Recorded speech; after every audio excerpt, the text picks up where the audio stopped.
Bienvenue dans ce nouveau numéro de PAF, bienvenue aux téléspectateurs de TV78, bienvenue aussi aux auditeurs de Radio Sensation qui nous ont rejoints depuis quelques semaines et que nous saluons bien bas. Alors, nous avons beaucoup d'intervenants aujourd'hui de très grande qualité, mais nous avons aussi des sujets de très grande qualité puisque nous allons parler de l'État. Vous savez qu'on a un État qui est assez protecteur, mais est-ce que c'est un État qui est c'est moteur dans l'économie? On va parler de ce sujet, on va parler aussi de la réforme de l'ENA, on va parler de la réforme de la justice. Et pour parler de tous ces sujets, j'accueille Mathilde Aubineau, bonjour. Et merci de nous rejoindre. Vous êtes spécialiste de communication, vous habitez la ville du Chesnay. Arthur Dehaene, bonjour. Bonjour Patrice, bonjour à tous.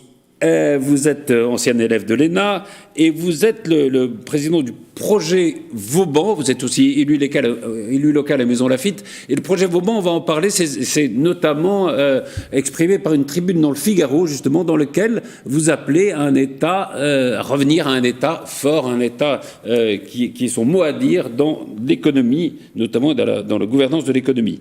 Vincent Couronne, bonjour. Bonjour Patrice, bonjour à tous. Ça va bien, vous êtes le fondateur des Surligneurs. Et si, je croyais qu'elle avait... Pardon, j'ai oublié de parler d'Anne-Charlène Bézina. Bonjour, comment ça va? Bonjour Patrice, bonjour tout le monde. Alors, vous êtes maître de conférence de droit public à l'Université de Rouen. Et puis, sur le plateau, Jean-Charles Lajoigny, bonjour. Bonjour. Vous êtes toujours éditeur. Toujours. On donnera votre dernière livraison en fin d'émission. Et... Laurent Mazory, bonjour. Bonjour. Vous êtes vice-président de Saint-Quentin-en-Yvelines, maire adjoint d'Elancourt, président de TV78.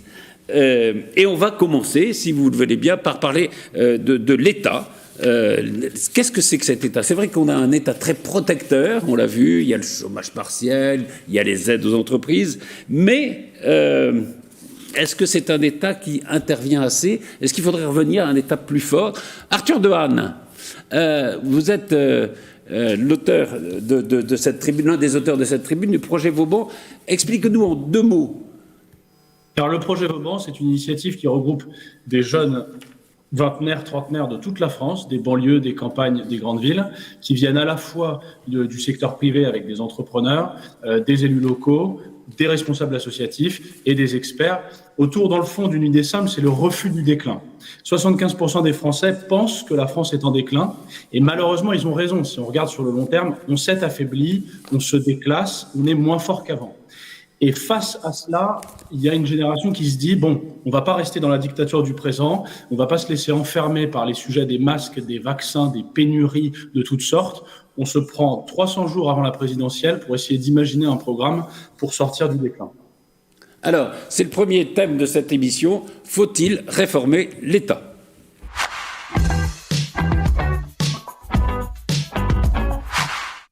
Alors, dans le texte qui a été publié dans le Figaro, il y a cette phrase « Plus la France s'est ouverte à la mondialisation, plus elle a renoncé à cet État stratège pour un État sauveteur ». Alors, l'État sauveteur, c'est vrai, Laurent Mazory, on le voit.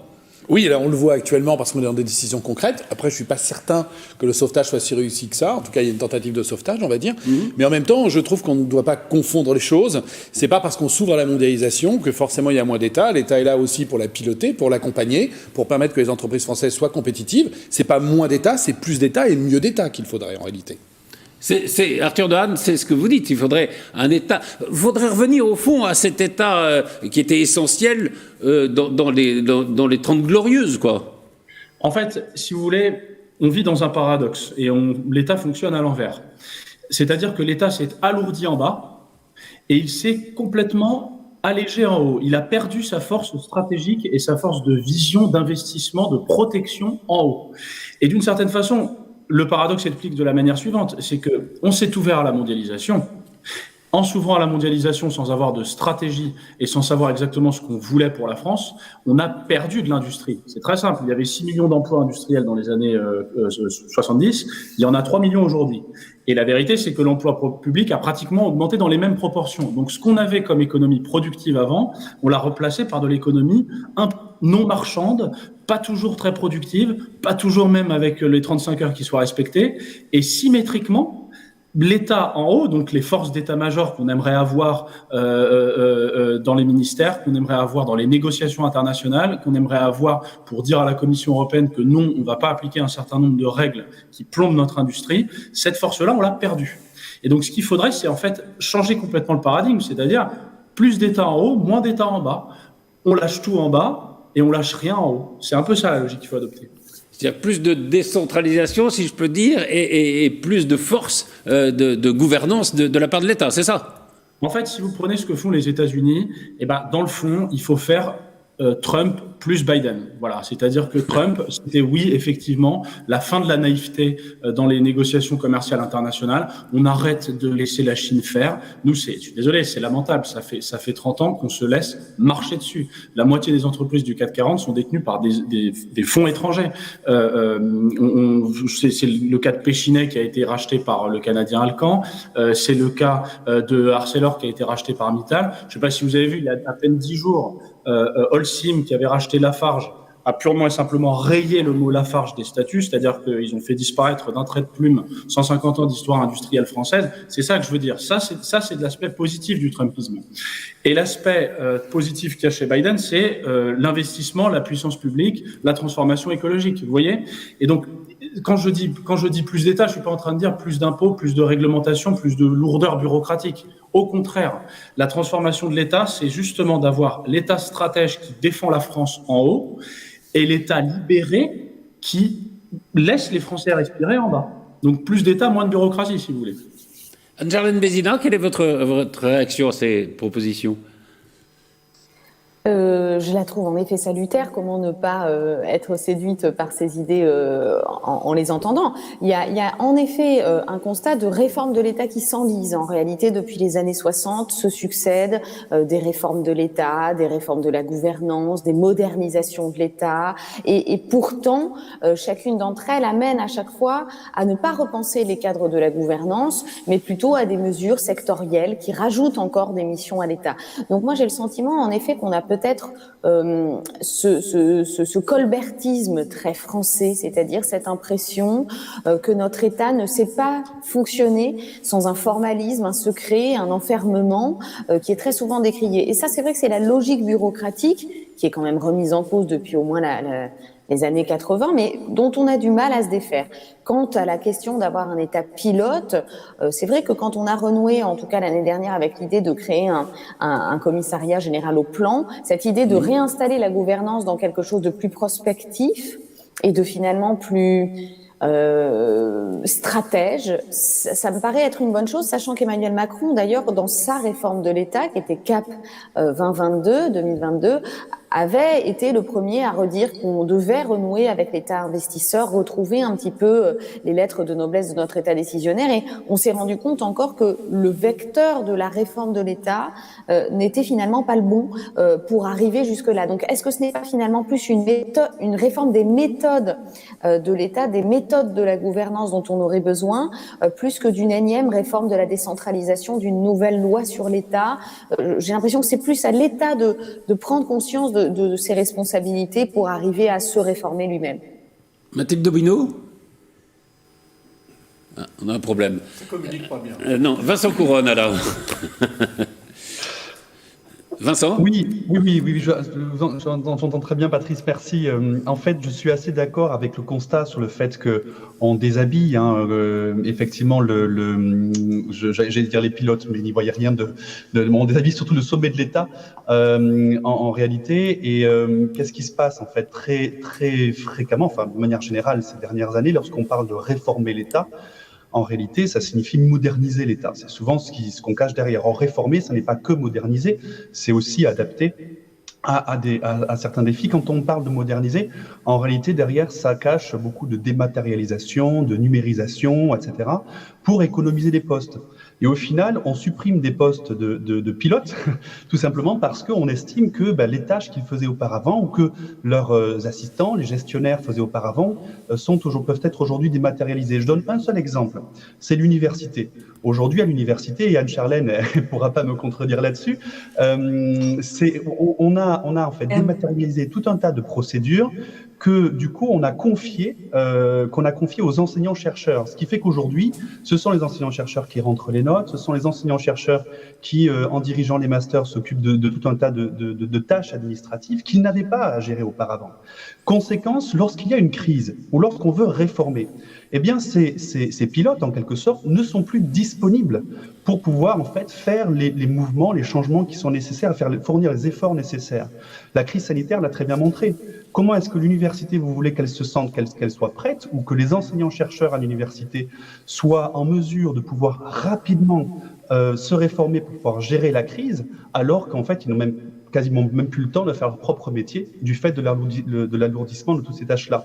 Donc il y a, par cette dématérialisation, en fait, derrière un objectif qui est celui de réduire le nombre de postes au sommet de l'État, et forcément, quand il faut réformer, il y a plus de disponibilité humaine. On le voit aujourd'hui, on fait appel beaucoup à la sous-traitance, à des cabinets de conseil pour pouvoir gérer justement des crises ou des réformes. Voilà. Donc ça, c'est on entame une carrière de syndicaliste. Jean-Charles Lajoie. Moi, je suis assez d'accord avec ce que vient de dire Monsieur Dehaene. À ceci près, juste un petit correctif. L'histoire de Lafarge, je pense que là, pour une fois, c'est plutôt une bonne idée, parce que si on enlève le nom de Lafarge, c'est aussi parce qu'il y a cette histoire avec l'État islamique qui n'est pas quand même une très bonne idée. Donc là, pour une fois, on va pas se plaindre que ce nom disparaisse. Ça, c'est une chose. Après, oui, l'État, c'est très bien, mais je suis tout à fait d'accord avec cette idée. Trump plus Biden, c'est bien. Lutter contre la Chine, c'est bien. C'est une évidence. Après, est-ce que tout est de la faute de l'État? Est-ce qu'il y a aussi la France et des Français qui sont aussi... Il y a la société. La société qui n'est pas peut-être non plus toujours prête à faire les efforts qu'on est en droit d'attendre d'elle, et que ça peut aussi ruiner toute envie d'installer des choses en France, etc. Et qu'à un moment, on peut comprendre que, État ou pas État, un gros industriel ou des gros investisseurs se disent finalement, c'est peut-être beaucoup plus simple d'aller ailleurs que de rester en France. Donc c'est pas qu'une possibilité de délocalisation, c'est juste, est-ce que les choses sont faisables en France? C'est peut-être ça le vrai problème, plus que État ou trop d'État.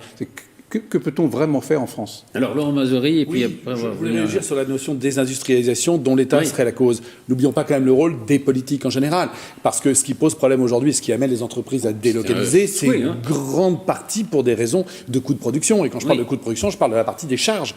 Et les charges sociales vont avec un État, mais un État au sens large du terme, avec ce qu'on a bâti comme projet citoyen aujourd'hui, et l'assistance qu'apporte l'État, mais sur décision des politiques, auprès, entre autres, des plus démunis, et de l'assistance, et du côté matelas de sécurité. C'est un coût, ce coût il est porté sur les entreprises, et une partie des décisions des industrialisations, je pense à la production des moteurs en Hongrie, dont on dit aujourd'hui, youpi, on va relocaliser. En réalité, c'est une décision qui est fausse, puisqu'une partie des moteurs partent quand même, on en garde un, on ne garde pas les autres, puisqu'ils vont s'installer en Hongrie, à côté de chez Bridgestone. Mais pourquoi vont-ils s'installer en Hongrie? Parce que le coût de production en Hongrie est moins élevé. Et là, c'est pas l'État. Français, c'est Toyota, en fait. Ben oui, j'allais dire que le premier producteur, effectivement, sur le sol français, ça a des chances d'être Toyota à Valenciennes. Non, mais on voit bien la problématique. Certes, l'État a un coût de fonctionnement, mais c'est pas le coût de fonctionnement de l'État qui pèse le plus, c'est des décisions politiques qu'on lui a demandé d'assumer en redistribuant de manière plus importante que dans d'autres pays une partie, effectivement, de ce que les entreprises peuvent produire. Il ne faut pas non plus oublier ce point-là, je pense. Arthur Dehaene, est-ce qu'il n'y a pas quand même dans cette tribune et dans cette volonté du projet Vauban une vision un peu mythique de l'État? C'est vrai qu'il y a eu cet État des années 60, l'État gaulien,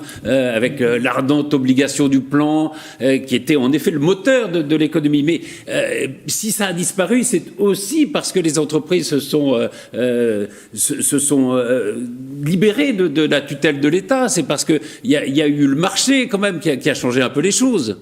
Vous savez, il y a une philosophe que j'aime beaucoup qui est Simone Veil et qui disait que la France était capable de renouveau tout en étant fidèle à son génie. Je m'explique. Lorsqu'on parle de réformer la France, on évoque tout le temps Margaret Thatcher, Gerhard Schröder, le FMI, comme si, dans le fond, on ne pouvait trouver de salut qu'en s'inspirant sans cesse de ce qui se fait ailleurs. Les Allemands ont fait effectivement dans les années 2000 quelque chose de très fort, mais c'est quelque chose qui est conforme à leur façon de faire de l'économie, à leur histoire, à leur génie propre. De la même manière que Margaret Thatcher au Royaume-Uni, sur une île où le libéralisme a été inventé, c'est pas étonnant, si vous voulez, que les choses aient été faites de cette manière-là. Moi, ce que je crois, c'est qu'en France, d'abord, avant de parler d'État, on peut peut-être parler de services publics. Et le service public à la française, c'est quelque chose qui existe, c'est quelque chose qui peut être efficace. Et de ce point de vue-là, je prends un exemple, ça a été dit tout à l'heure, en parlant de l'université. Prenez l'administration de la santé. C'est hallucinant, c'est-à-dire qu'en bas, vous avez un tiers des effectifs qui sont des administratifs, vous avez des hôpitaux qui sont à la fois sous-équipés et surchargés en personnel. Il y a, pour ainsi dire, trop d'administratifs en bas. Et lorsque vous prenez du Ken, c'est-à-dire le ministère de la Santé, eh bien là, vous avez pas grand monde. Vous avez 7000 personnes au total pour toute la France. Les laboratoires s'en plaignent, tout le monde s'en plaint. Vous avez une sous-administration qui est complètement rachitique. Et on est obligé de faire appel à McKinsey pour élaborer le plan de logistique de distribution des vaccins. Oui, c'est ça que je veux dire par on a trop d'États en bas et pas assez d'États en haut. Et pour répondre à la question de est-ce que c'est un mythe ou pas, non, c'est pas un mythe, c'est simplement qu'il faut faire comme ce qu'on fait dans les entreprises, c'est-à-dire on s'assoit, on regarde ce qui fonctionne, on regarde ce qui fonctionne pas, et on essaie de faire de cette crise une opportunité, parce que moi, ce dont j'ai peur, c'est que la réforme soit la victime du Covid. C'est-à-dire que les Français aient tellement peur de l'avenir, soient tellement inaptes à se projeter, et on les comprend bien puisqu'on ne sait même pas de quoi la semaine prochaine sera faite, qu'en fait, ils renoncent à toute idée de réforme, de remise en ordre de la nation. Or, c'est une condition, et c'est ce que disait Jean-Charles Ajoigny, ce sont des changements qu'on va devoir faire. Et ça, il faut que les politiques le disent. Cela dit, vous parliez des réformes de Thatcher, de Schröder. La France a toujours été un peu à contre-temps. Je veux dire, quand le monde devenait libéral avec Thatcher ou Reagan, nous on élisait Mitterrand. Quand il y a les populistes qui arrivent, nous on élit Macron, qui est plutôt européen. On garde quand même ce contre-temps par rapport aux autres pays, non? Oui, mais parce que je pense qu'il y a... comment dire, disons que le monde des 30 Glorieuses, vous en parliez tout à l'heure, correspondait très bien à ce que spontanément la France savait faire. Les 50 années de mondialisation qu'on vient de traverser nous laissent encore déboussolés. On n'a toujours pas trouvé notre modèle, notre voie française dans la mondialisation. Et moi, je crois que la bonne solution, c'est pas de choisir entre Marine Le Pen et Jean-Luc Mélenchon, qui ont le programme économique de la CGT, pour être clair, et l'espèce d'euro et mondialo-béatitude qui consiste à avoir un regard complètement fasciné sur le village global en trouvant que les Français sont quand même bringards et que c'est un village gaulois complètement dérisoire. Je crois qu'il faut prendre ce qu'il y a de bon dans les deux, c'est-à-dire dans la vision populiste, il y a quand même l'idée que oui, l'État peut faire quelque chose, oui, la France doit se défendre, oui, il faut qu'on arrête de se laisser faire dans le monde actuel, et puis essayer de prendre l'aspect, la dimension de modernité dont on a besoin, parce qu'il ne faut pas qu'on renonce à notre puissance. On existe, on est la 6e puissance mondiale, et c'est pas à la hauteur de la France que de ne pas avoir de vaccin. Donc il faut changer ça, et il ne faut pas baisser les bras, parce que je pense que derrière ce non-choix démocratique qui va nous être proposé certainement en 2022, il y a en réalité plutôt l'exigence, à moins d'un an du premier tour de l'élection présidentielle, d'imaginer ce que pourrait être un programme de refus du déclin. Et vous avez un candidat pour l'incarner ? Il y en a à la fois trop et pas assez, mais je pense que si vous voulez, la maladie française, mais qui nous vient de cette époque où Bonaparte s'est imposé dans le tumulte de la guerre civile française après la Révolution, c'est que plus ou moins, il y a trop de gens dans ce pays qui veulent être président de la République, dans le fond. Oui. On a trop plein de gens qui se disent, tiens, pourquoi pas moi. Alors qu'en réalité, la première des étapes, c'est pas l'homme providentiel, c'est le citoyen providentiel. Essayons de faire l'effort, le privé, le public, l'entreprise, l'associatif, les collectivités locales, de converger sur un certain nombre de sujets. Et là, ça peut marcher. Mais je crois qu'on manque de consensus dans la construction d'un programme présidentiel. Et on est encore trop dans le rapport de force. Et à mon avis, c'est là où la France doit s'apaiser un peu. C'est vrai, Laurent Mazory, que tous les sondages nous disent qu'il va y avoir un combat Marine Le Pen contre Macron. Or, les Français, c'est pas ce que veulent les Français en même temps, c'est pas ce qu'ils souhaitent. Alors je pense que c'est pas ce qu'ils souhaitent, et bien souvent la politique n'intéresse malheureusement que les politiciens. Oui. Une des manières de faire en sorte que les Français s'intéressent à la politique, c'est justement de parler du fond. Et je trouve que bien souvent dans nos émissions, on parle plus du fond que ce que je peux entendre ailleurs.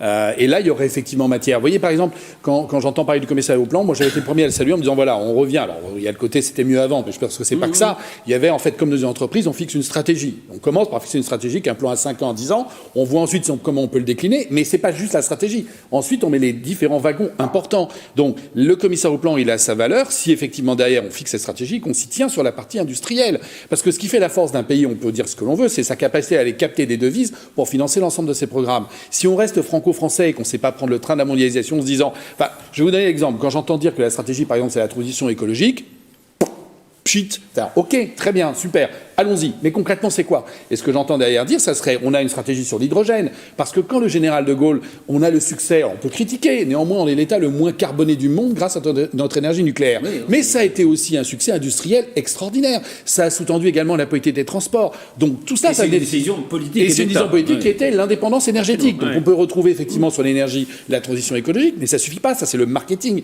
La réalité derrière, c'est que pour que des élus soient élus, il faut qu'ils portent un projet. Et j'en reviens à votre question, Patrice. Si on doit choisir entre Marine Le Pen et Emmanuel Macron, et je suis désolé, Xavier Bertrand et d'autres, parce que ça, c'est ce que les journalistes veulent nous faire croire, c'est qu'il y aura forcément les sondages d'aujourd'hui donnent ce qu'il y aura l'année prochaine. On a vu dernièrement que tout peut arriver. J'en sais rien. Marine Le Pen a peut-être acheté des chaussures, on lui en a peut-être offert. Emmanuel Macron peut-être des costumes, que sais-je encore. Néanmoins, le fond du sujet demeure, c'est-à-dire, est-ce que dans ce pays, on peut prendre conscience que pour s'en sortir, il faut avoir une activité industrielle et commerciale forte qui aille effectivement dans le mood global que l'on s'est fixé de la stratégie. Si c'est la transition écologique, so what, allons-y, mais ayons la politique industrielle derrière, et là les Français nous suivront. Si on fait que des 20 mots et qu'on explique qu'il faut faire de la transition en mettant des éoliennes dans des espaces classés magnifiques, et puis en mettant des panneaux solaires qui sont fabriqués majoritairement en Chine, et qui du coup ne génèrent pas d'emploi en France, mais ça ne marchera pas. Il faut que ça génère une économie. Enfin, en France, majoritairement en France. Jean-Charles. Oui, juste un petit mot, je rejoins encore une fois Arthur Dehaene. Il y a encore 3 mois, la France, donc l'État français, essayait de vendre le fleuron de l'industrie des bateaux, des chantiers navals, avec Fincantieri qu'on voulait vendre aux Italiens. Et là, un chantier qui marche, qui est bénéficiaire, on fait les plus gros paquebots du monde, les plus beaux, et ça fait 4 ans que l'État essaye de vendre ce fleuron, pour des raisons mais absolument abracadabrantesques. C'est absolument insensé. Et on veut vendre ça. Alors, il reste déjà plus grand-chose en France qu'on fabrique. On arrive à faire des bateaux, qu'on garde ça. C'est aberrant. Non, mais on nous a persuadé, monsieur Lajoigny, qu'en France, l'industrie c'était fini. Il n'y avait plus que la matière grise. Alors là, puisqu'on parlait de l'ENA, puisqu'on a un énarque avec nous, je me demande si on vous apprend ça à l'ENA, parce que moi, alors je reçois des stagiaires de l'ENA, donc j'en ai professionnellement. On va aborder le débat dans un instant. D'où vient cette idée? Juste un mot, peut-être, Anne-Charlène. Cette vision assez forte, assez parfois peut-être mythique de l'État, est-ce que ça ne vient pas aussi du fait qu'en France, l'État a précédé la nation? Il y a cette donnée quand même historique importante. C'est une donnée historique qui se discute également parce que le sentiment national, il est très distinct, en tout cas dans la conception française qu'on a de la nation, de l'État. Et je suis pas sûre que nous ayons eu un État avant d'avoir une nation, parce que la nation, c'est quand même le sentiment du vivre ensemble. Et ça, moi, je suis pas certain qu'historiquement il ait été précédé. Et je sais pas si c'est vraiment une donnée, en tout cas, de notre force ou de notre faiblesse de l'État. Néanmoins, ce sur quoi je pense qu'il est important aussi de réagir, c'est qu'on nous vend très souvent l'idée que l'État devrait s'adapter avec la même souplesse que le droit privé, que l'entreprise, etc. Je crois qu'au contraire, et à la fois c'est aussi ce que je perçois dans le discours qui nous est donné aujourd'hui, c'est que il y a un grand danger à managérialiser absolument l'État, comme nous le faisons depuis finalement 30 ans, en essayant de calquer la fonction publique sur le droit du travail, de calquer le droit de l'organisation territoriale sur des entreprises mères et filiales. Je crois qu'il faut quand même aussi garder à l'État sa particularité, sa puissance. Et justement, je rejoins ce discours de puissance, puisque je pense que si on s'inspire trop de cette souplesse et qu'on allège sans arrêt l'État, on va aussi risquer de manquer de services publics, de pouvoir de décision. Donc, il y a Il y a aussi ce paradoxe très français entre l'État-providence et l'État libéral qui fait aujourd'hui son identité et qui fait aujourd'hui son endettement historique. Mais je crois nécessairement qu'il ne faut pas sacrifier l'un ou l'autre, mais qu'il faut choisir la voie de l'équilibre entre tous ces paradoxes, le privé, le public, le libéralisme et le social. Et c'est peut-être ça aussi qui fait cette exception française dont M. Dehaene parlait si bien. En tout cas, ça sera sans doute, comme le disait Laurent Mazori, un des débats importants de la prochaine présidentielle. On va passer à cet autre sujet. Emmanuel Macron, après avoir hésité à annoncer la suppression de l'ENA, c'est notre deuxième sujet.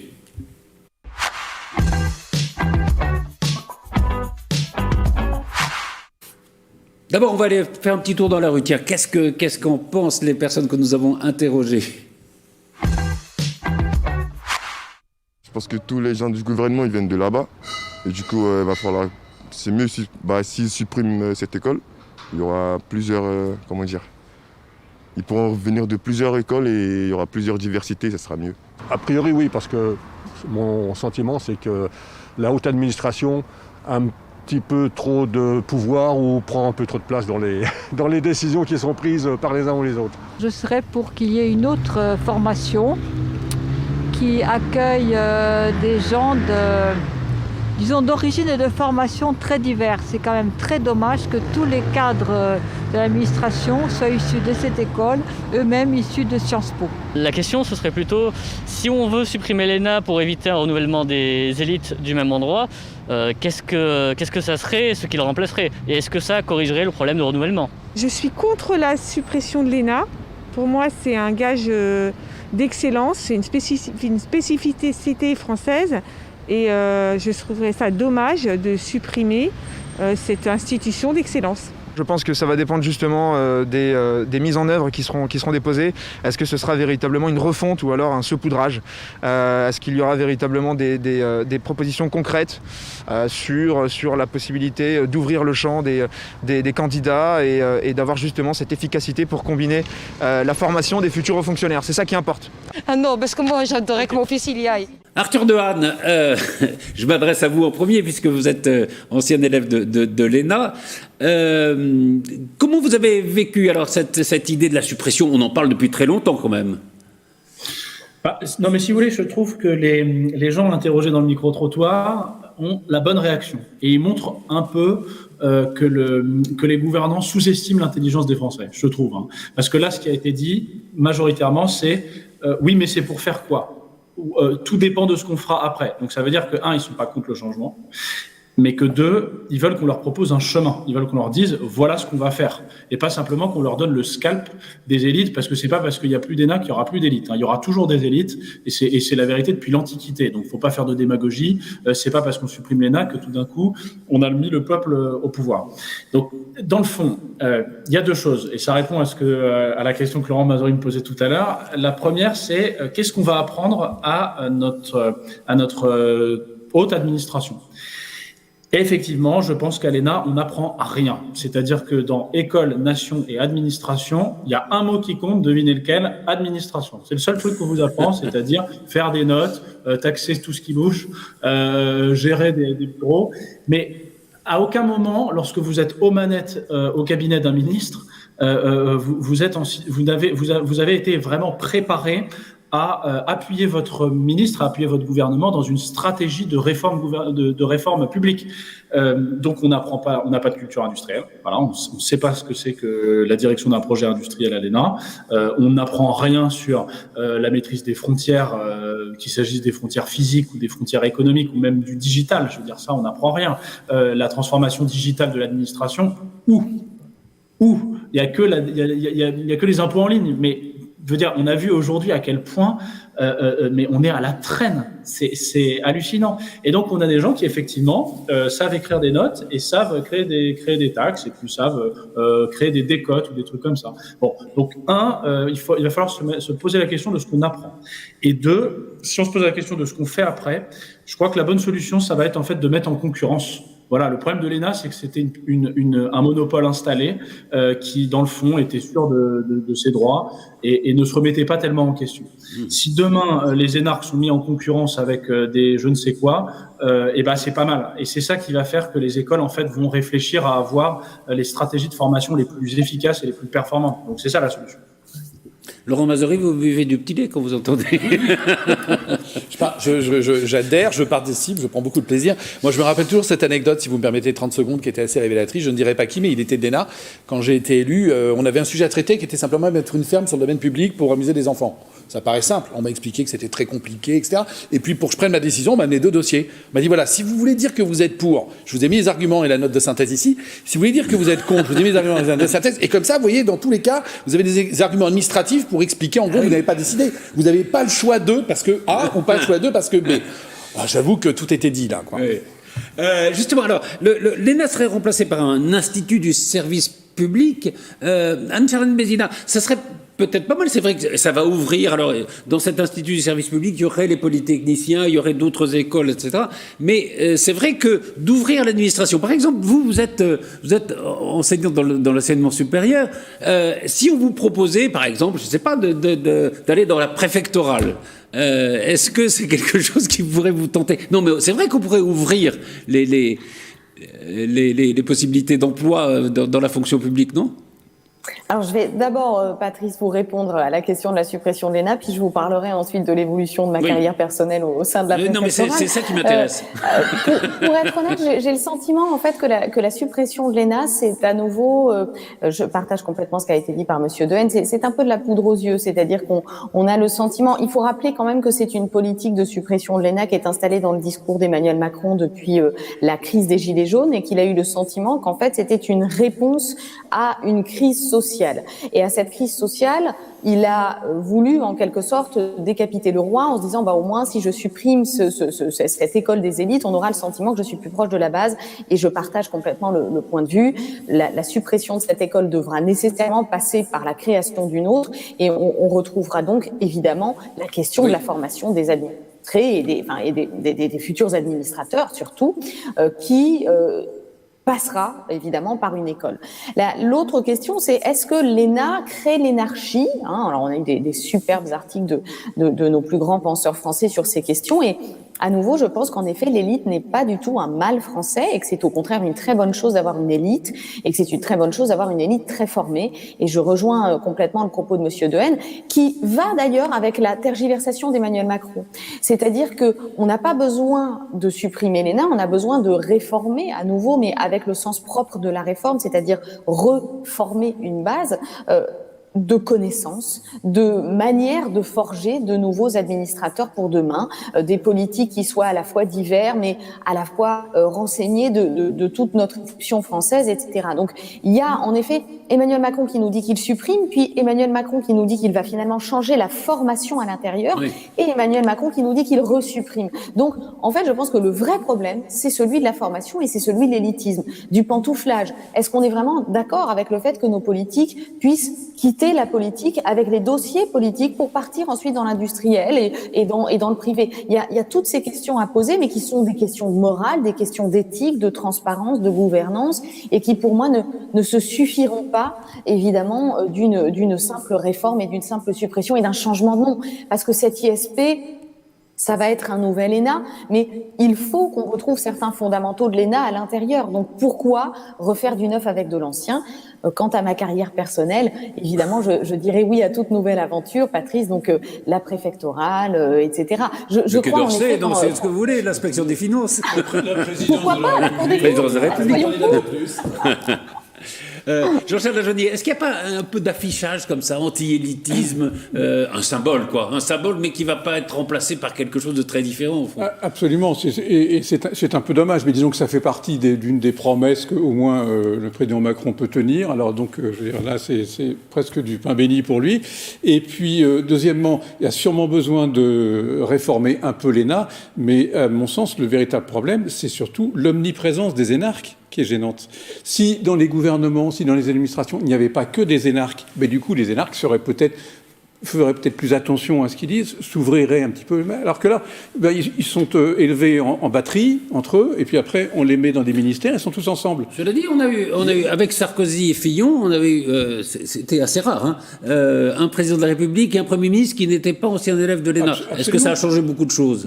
Oui, je trouve. Oui. On voit avec le président suivant, oui, ça a changé beaucoup, honnêtement. Qui était énarque, François Hollande. On a vu la différence, mais surtout, effectivement, ni Sarkozy ni Fillon n'étaient énarques, mais ils étaient entourés d'énarques, parce que des énarques, il y en a partout.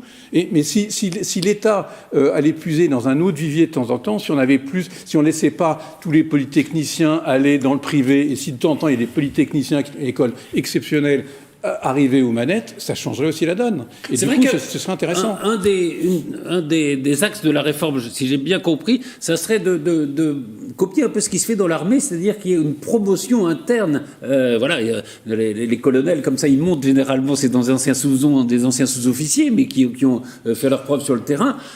C'est vrai qu'on pourrait, Vincent Couronne, on pourrait ouvrir à des fonctionnaires qui n'ont pas fait l'ENA des champs plus hauts de responsabilité. Oui, c'est vrai que ça, c'est un des éléments intéressants de la réforme, c'est-à-dire supprimer le classement de sortie et faire en sorte qu'il y ait un petit peu de terrain, quelques années de terrain avant de pouvoir ensuite monter en grade. Ça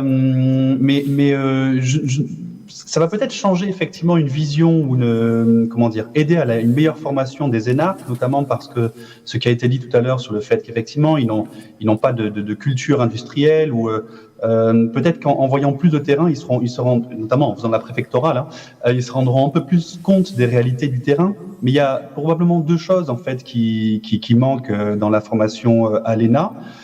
Et je n'ai pas l'impression que dans la réforme ce soit quelque chose qui soit vraiment apporté, c'est arriver à savoir gérer des projets. Alors certes, il ne faut pas copier tout ce qui se fait dans le privé, je suis assez d'accord avec Anne-Charlène Bézina sur ce point-là, on ne va pas importer dans l'administration toutes les méthodes du privé, parce que l'État aussi a sa spécificité à préserver, mais enfin il faut quand même reconnaître que notamment quand on regarde la gestion de la crise sanitaire, on se rend compte qu'on a des personnes à la tête de l'État qui sont incapables de gérer ce genre de situation. Et puis la gestion RH aussi, là aussi où l'État a une gestion RH absolument catastrophique. Et donc ces deux points sur lesquels il faudrait probablement qu'il y ait beaucoup plus d'ambition.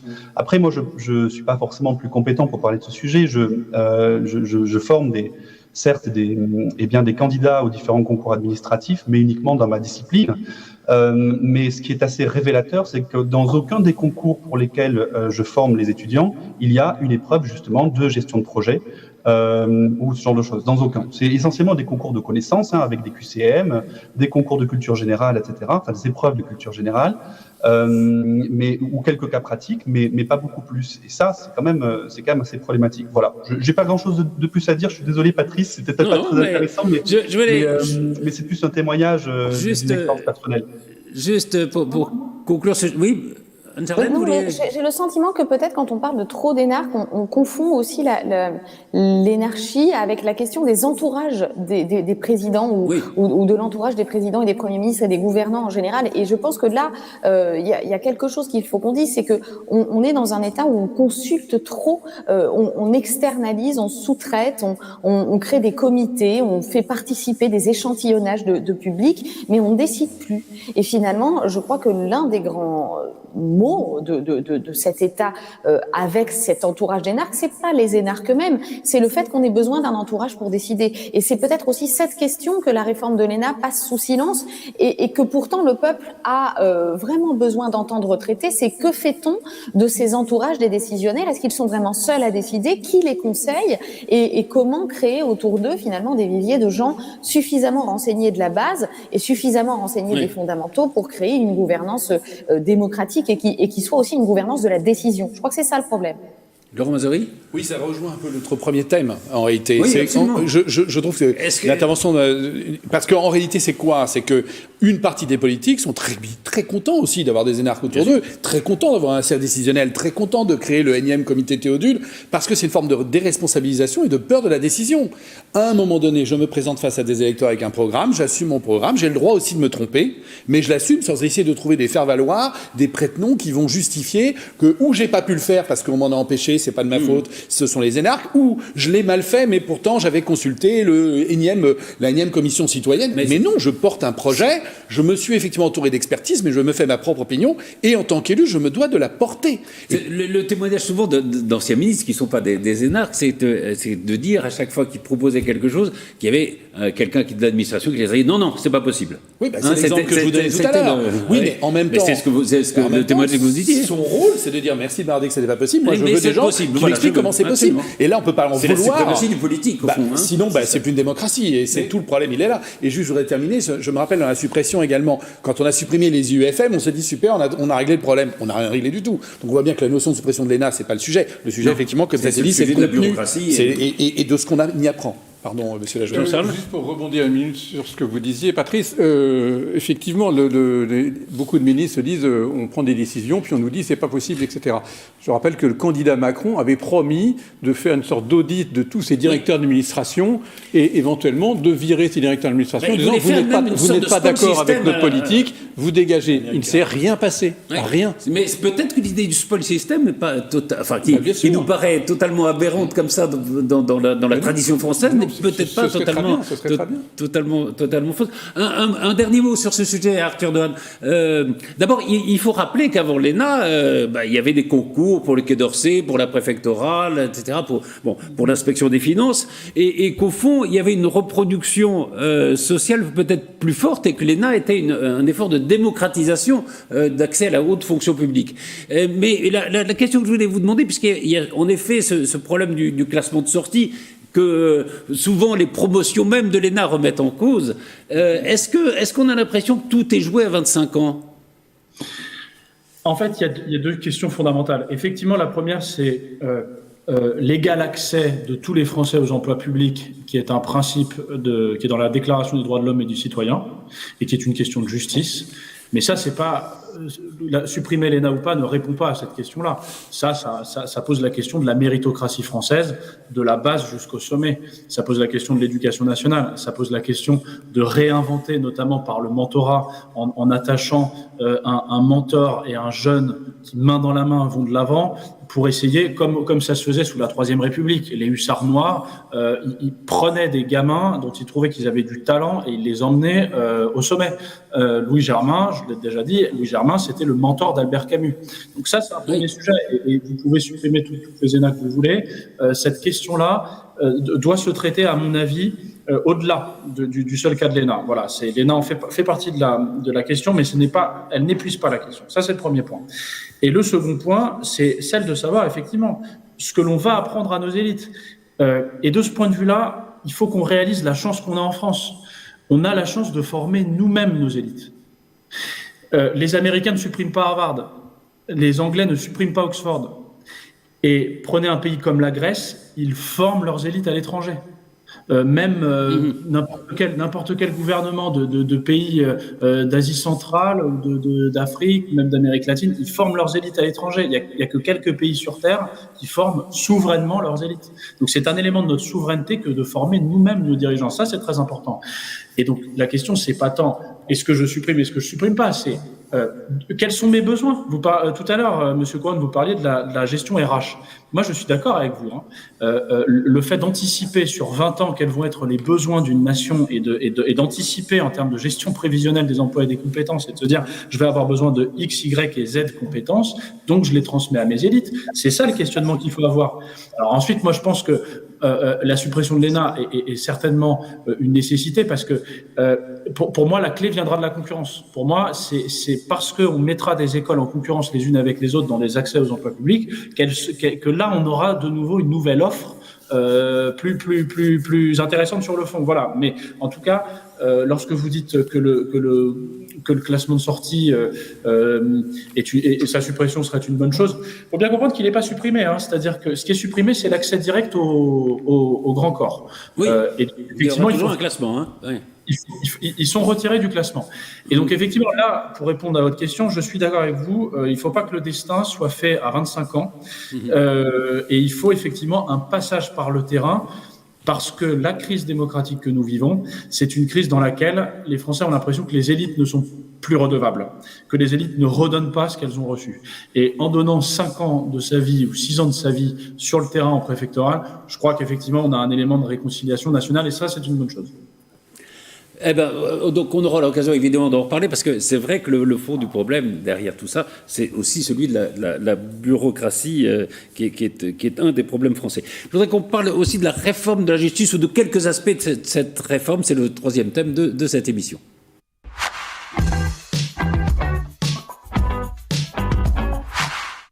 Alors il y a beaucoup d'aspects. Il y a notamment une réforme sur la remise de peine automatique qui serait supprimée, ce qui est plutôt, semble-t-il, une bonne chose, parce qu'on ne voit pas pourquoi il y a des remises de peine automatiques, qu'elles soient faites quand les gens se comportent bien, on peut le comprendre, que ça soit automatique, c'est un peu moins compréhensible. Mais il y a 2 sujets sur lesquels on pourrait revenir. Le premier, c'est celui de la professionnalisation d'une partie de la justice criminelle, c'est-à-dire qu'il n'y aura plus de jurés pour les crimes qui sont punis de 15 à 20 ans. Mais tout ça arrive, Laurent Bazory, à un moment où il y a eu d'abord une récidive d'un criminel, d'un violeur, et puis ce jugement qui est très contesté par les policiers, qui sont très très légers pour les auteurs de ce crime. Est-ce que finalement la confiance, puisque c'est ça le but de ce projet de la confiance à la justice, ce ne serait pas aussi qu'il y ait des décisions qui soient approuvées par tout le monde ? Alors oui, alors vous avez raison, Patrice. Alors là, c'est un sujet. C'est-à-dire que l'atmosphère n'est pas terrible pour la justice. Voilà. D'abord, il n'est jamais bon non plus de légiférer dans des atmosphères justement sous le feu de l'actualité, parce que évidemment les exemples qu'on a récemment. Qui plus est, je le rappelle, on vient d'avoir ce jugement, effectivement, dans l'affaire de Viry-Châtillon, qui fait suite à un appel, puisque le parquet avait considéré que le premier jugement n'était pas assez sévère, on renvoie en appel, et à la finale, le deuxième jugement, qui pour le coup, d'ailleurs, n'est pas qu'avec des magistrats professionnels, puisqu'on est en cour d'assises, même s'il y a le huis clos, se trouve être plus léger que la première instance. Pour autant, là encore, j'en suis désolé, mais le rôle des politiques est essentiel. Les juges, les jurés s'expriment dans le cadre de la loi. Cette loi, elle est dictée par le politique, d'accord ? Et donc, quand un juge prend une décision, il ne sort pas du cadre de la loi. On lui a juste donné la possibilité de le faire. Alors, on pourrait rediscuter. On parlait tout à l'heure de Nicolas Sarkozy. Une époque, il y avait ce qu'on appelait les peines planchers, qui était une forme de palliatif, en réalité, sans dire son nom, ça permettait de remonter effectivement les peines minimales. Pour autant, les jurés s'exprimaient toujours.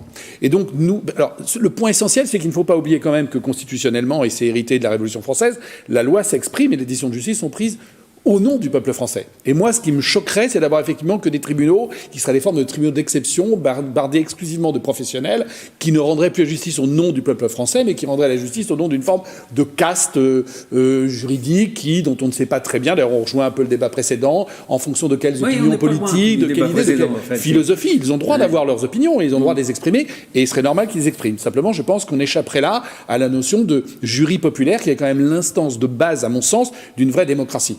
Même si la justice doit être populaire resteront pour un certain nombre de cours d'assises. Mais ce qui me choque, c'est le mot pour un certain nombre. Tout jury devrait être populaire dès lors effectivement que la vie humaine est mise en jeu. Il n'y a pas de notion de peine. Fiction au fond que c'est le peuple qui rend la justice et que le peuple est un peu infaillible. Alors à ce moment-là, ça veut dire que notre constitution est une fiction et que la République est une fiction. C'est idéologiquement. Et que les magistrats professionnels n'influencent pas beaucoup les jurys populaires. Ah mais alors, c'est un autre point effectivement. Quand vous mettez 12 personnes en colère ou pas, effectivement au sein d'un local dans lequel ils réfléchissent et que vous avez 1, 2 ou 3 magistrats professionnels, bien sûr que l'influence existe, mais le débat, lui, continue de coexister. S'il n'y a plus que des avocats entre eux, des juges entre eux qui se mettent d'accord, il n'y a plus de débat. Et pour terminer, on a vu également on voit le poids des syndicats de la magistrature dans tout ça et du syndicat de la magistrature. On remettrait donc les clés de la justice à des organismes constitués, non contrôlés par la population. Mais franchement, alors là, je deviens d'extrême gauche pour le coup. Je trouve que la justice, elle appartient et elle doit toujours appartenir au peuple et pas à des spécialistes, très clairement. Très rapidement, sur ce qu'il faut aller un peu vite. Très rapidement, juste sur l'histoire de Viry-Châtillon, ce qui est choquant... Et sur Viry-Châtillon, oui. Oui, mais tout le monde fait un amalgame en disant c'est scandaleux, des gens n'ont pas été condamnés. Ça, c'est la justice, on n'a pas le dossier sous les yeux, ils sont innocents pas, c'est pas grave. Oui. Ce qui peut en revanche être choquant, et c'est tout à fait légitime que les policiers s'émeuvent, c'est que quelqu'un soit reconnu coupable et qu'il prenne des peines relativement légères pour avoir quand même essayé de brûler vifs des gens dans une voiture. C'est ça, c'est la légèreté de la peine qui est choquante. Que la moitié des prévenus soient innocentés ou pas condamnés, c'est la justice, c'est son boulot. Je n'y connais rien, je n'ai pas le dossier sous les yeux. Mais c'est vrai que les peines me paraissent extrêmement légères. Ça suscite en tout cas la colère des policiers. Sur la professionnalisation d'un certain nombre de procédures criminelles, quel est votre sentiment, Anne-Charlène ? Moi, je voudrais déjà dire que je suis pas complètement, je suis même totalement contre l'idée qu'on puisse dire que la justice doit venir du peuple, parce que je dois rappeler quand même que quand on a mis en place l'étatisation de la justice à la fin du Moyen-Âge, c'était précisément pour mettre fin au œil pour œil, dent pour dent, et aux querelles de tribus et de populations que nous pouvions avoir. Et je trouve que c'est bien que nous ayons mis fin à ce qu'on a tous pu lire en 6e avec Notre-Dame de Paris, à ces exécutions sur la place de Grève, avec ce plaisir très bas instinct finalement que nous avons à voir exécuter certaines personnes. Moi, je crois précisément que l'étatisation, le tiers neutre qu'est le juge, c'est toute notre théorie de la procédure et tout le droit constitutionnel d'ailleurs de notre procédure, que de confier à un tiers nos litiges. Donc moi, je ne crois pas du tout que la justice doit venir du peuple. Au nom du peuple français, bien évidemment, mais par exemple, la justice administrative qui nous a quand même très correctement défendu pendant la crise sanitaire à propos des masques, des vaccins, etc., elle est rendue par des juges professionnels avec l'écoute d'avocats, de tiers, etc., et on n'a pas pour autant le sentiment que ça devient un monopole léniniste de l'État social. Donc je crois qu'il faut faire attention avec le fait que la présence de 9 jurés ne rend pas la justice plus démocratique et la présence de juges professionnels ne la rend pas plus étatique. Et je crois que nous avons besoin d'une justice étatique qui plaise au peuple.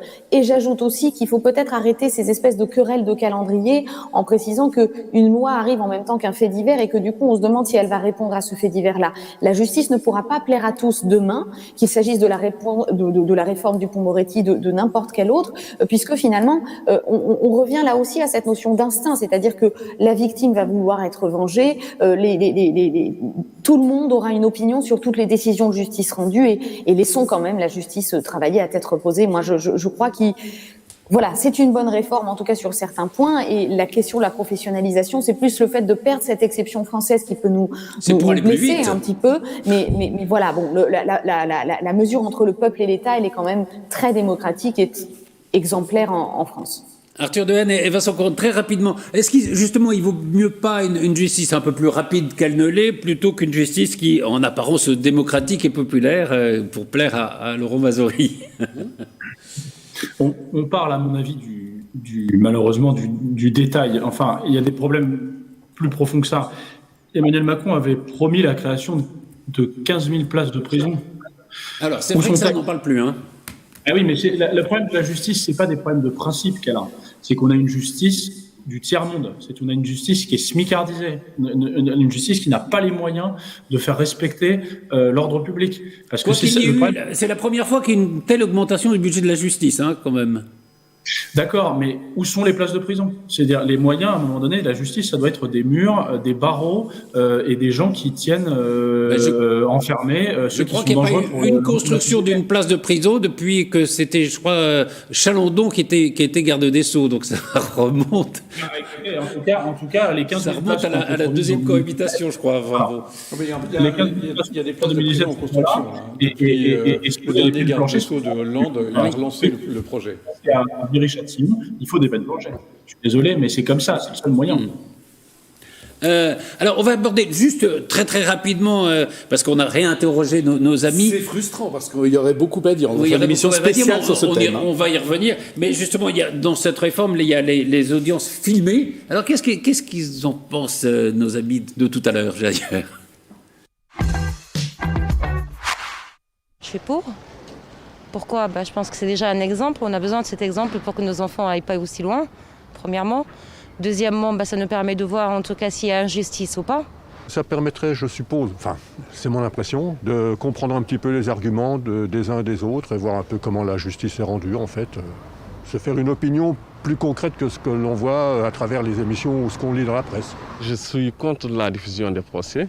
C'est parce que je pense que on devrait préserver en fait l'intimité et l'image en fait des prévenus et même des juges qui siègent pendant ces procès. Ils ont besoin en fait, je pense qu'on a besoin qu'ils passent inaperçus en fait. Les procès, c'est quand même quelque chose d'opaque. On a des comptes rendus de presse, mais on ne sait pas trop qu'est-ce qui s'y passe précisément. Que ça passe à la télé, oui. Après, quelle chaîne publique accepterait de les passer? Est-ce que ça intéresserait les gens? C'est une autre histoire. Je suis formellement contre. Je ne vois pas l'intérêt. Pour moi, c'est vraiment quelque chose qui doit être réglé entre quatre murs. Le public n'a rien à faire dans cette histoire. Alors, voilà, là on a le champ des possibles, c'est-à-dire certains qui disent oui, ça va nous apprendre quelque chose, d'autres qui disent il faut préserver quand même l'intimité des gens qui passent au procès. Et c'est vrai que c'est un vrai problème, quoi. C'est un vrai problème. Et tous les gens qui disent c'est merveilleux, on pourrait voir comment ça se passe. Je rappelle que tous les procès sont publics et si les gens sont passionnés, ils ont qu'à y aller. C'est-à-dire, toute la journée, il y a des procès partout en France. On pousse la porte, c'est obligatoire, la porte reste ouverte, on y va et puis c'est tout. Alors, voyeurisme ou acte démocratique, la diffusion des procès? Anne-Germaine ? Rapidement. Je rejoins Jean-Charles Lajoigny. La justice, elle est déjà publique en France. Ça fait partie des principes d'organisation imposés par les textes internationaux, de tous les standards démocratiques. Donc, qu'on rajoute de la télévision, si ça peut nourrir le débat, pourquoi pas. Ça nourrira des programmes, en tout cas. Je suis assez d'accord avec l'avis qui a été donné par le Conseil d'État là-dessus, qui a dit voilà, le risque, c'est après d'en faire un petit peu une feuilletonisation. Donc, gardons cela pour l'information, mais ça ne me gêne pas plus que ça, puisqu'elle est déjà publique pour moi, notre justice. Vincent Couronne ? Oui, rapidement, je noterai juste le paradoxe, en fait, qui revient à sortir des jurés des cours d'assises et pipoliser la justice en faisant rentrer le téléspectateur. Donc, il y a effectivement, probablement ici, un glissement qui se ferait donc d'une justice en fait plus populaire peut-être ou au sens voilà avec des téléspectateurs qui pourraient regarder. Je précise quand même que ces procès, s'ils sont filmés, ne seraient diffusés qu'après la fin du procès, évidemment pas pendant le procès. Et avec l'accord de tout le monde. Je suis assez d'accord avec certaines interventions sur le fait que c'est pas forcément une bonne idée, dans le sens où la justice, comme le dit Anne-Charlène Bézina, elle est déjà publique. Les journalistes, le public peut déjà y assister, et les filmer, ça peut peut-être, mettre une sorte de pression à la fois sur les témoins. On rentre aussi dans l'intimité aussi des différentes parties ou des personnes qui sont parties prenantes dans le procès. Moi, vous savez, quand j'étais élève au lycée, j'ai eu de la chance parce que pendant 3 ans, de la seconde à la terminale, je n'avais pas cours le vendredi matin. Et pendant 3 ans, tous les matins, je suis allé assister aux séances de correctionnel de ma ville. Tous les matins, tous les vendredis matins, j'y étais. Et c'est là qu'on voit en fait réellement qu'on rentre dans l'intimité de la vie des personnes. C'est Je suis obligé de vous interrompre, Vincent, parce que c'est la fin de l'émission. Juste un... Pardon, hein. Arthur Dehaene. Le micro. Ça y est, je suis là. Non, je disais que PAF soit filmé, c'est très bien, on est ravis, mais que les procès soient filmés, non, c'est un manque de dignité, et puis c'est un syndrome supplémentaire, malheureusement, de ce qu'on fait quand on ne sait pas quoi faire. Voilà, on invente un truc, ça fait parler, mais je vois pas en quoi les Français sont davantage en sécurité parce qu'on aura mis des caméras dans les salles d'audience. Vraiment, ça me semble lunaire. Voilà, on aura l'occasion probablement de reparler, parce qu'il y a aussi beaucoup d'autres choses dans cette réforme de la justice, et vous avez raison, il n'y a pas le problème des places de prison. Merci à tous les quatre. Arthur Dehaene, je rappelle que l'appel du projet Vauban qui s'appelle « La France a besoin d'un État stratège, pas d'un État brancardier », on peut le retrouver dans le Figaro Vox. Merci beaucoup Laurent Mazori, merci beaucoup Jean-Charles Lajoigny. C'est moi qui le veux, c'est votre dernier roman, mais on n'a plus le temps d'en parler. Donc on en parlera la prochaine fois. Merci beaucoup Anne-Charlène Bézina-Duclercq, merci beaucoup Vincent Couronne, merci beaucoup Arthur Dehaene, et à très vite pour un nouveau numéro de PAF.